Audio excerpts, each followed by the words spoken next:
Ladies and gentlemen, here's a simple truth for you. Nobody likes average.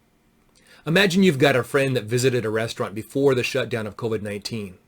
And they're telling you all about this place, the food that's on the menu, the pricing, the service of the waiters and waitresses. They're talking about the environment, the things that are hanging on the wall, the music that gets played, everything they could possibly think about this restaurant. And then they look at you and say, it's just so average. What's the likelihood that you'll actually go to that restaurant? I got news for you. None. You're not going. You're not going to go to the restaurant. Why? Because average doesn't sell. In the same sense, average leaders don't achieve success.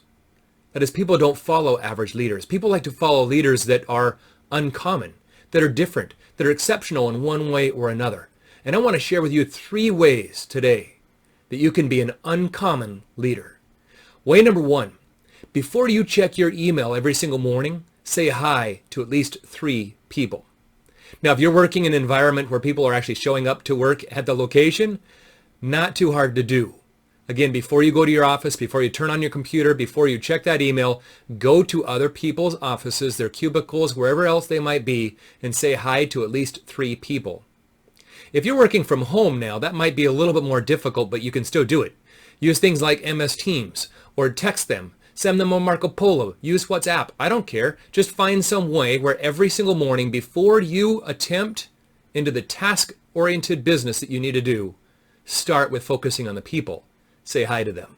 And you'll see there'll be a remarkable difference. You will be uncommon. Uncommon strategy number 2. Send personal cards. Now, I know we're in this area of mass communication and we care about communicating very quickly. And we can do so. We've got a lot of tools to do that. But there's something just great, something just wonderful about receiving a handwritten card in the mail from somebody. And if it happens to be from your boss, your manager, your supervisor, even more impressive. So take some time every single week, grab a card or 2, and write it out in your own handwriting to somebody on your team, to somebody you care about, to somebody that needs a little boosting up or some praise for something that went on well. And don't just deliver it to their inbox in their workplace. Send it to them in the mail. Support the USPS, right? Let's fill those mailboxes up with cards of greetings from us, their leaders. And again, you'll watch your influence increase because that is being uncommon. And uncommon thing number 3. This comes down to onboarding. What is it? We need to spend as leaders lots of time in onboarding. I know you've got a lot on your plate. And teaching a brand new employee all the specifics of what goes on in a job is probably not the thing you get most excited about. But they need you and they need your time. Plus, you need them. You need to get to know them. You need to understand their strengths and their weaknesses, their fears and their dreams. And you can't do that unless you spend time with them. You should prioritize a great deal of time within the first month of a new employee for onboarding. This could be one-on-one time where you sit down. It could be time where you go and do something together. Obviously a little difficult right now. Could be time when you just Zoom with them for a little while and catch up, get to know who they are. Could be time when you're working hand in hand on some of the projects that they're working on. Or maybe you're teaching them a skill or showing them some kind of process. I don't care what it is really. They just need time with you.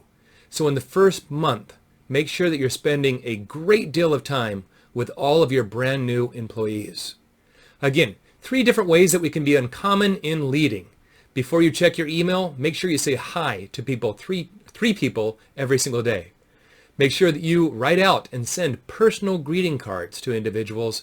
And finally, spend lots of time with your new recruits. Make sure that you are a big part of the onboarding process. Don't delegate that. And why do we need to do that? Because we need to be uncommon in leaders. We need to show that we're not here about the process. We're not here about the bottom line. We're not here about making sure we get all the products out the door. Although those are really important things, we are here for the people. That's what people-centric leaders focus on. Thank you, ladies and gentlemen, and enjoy.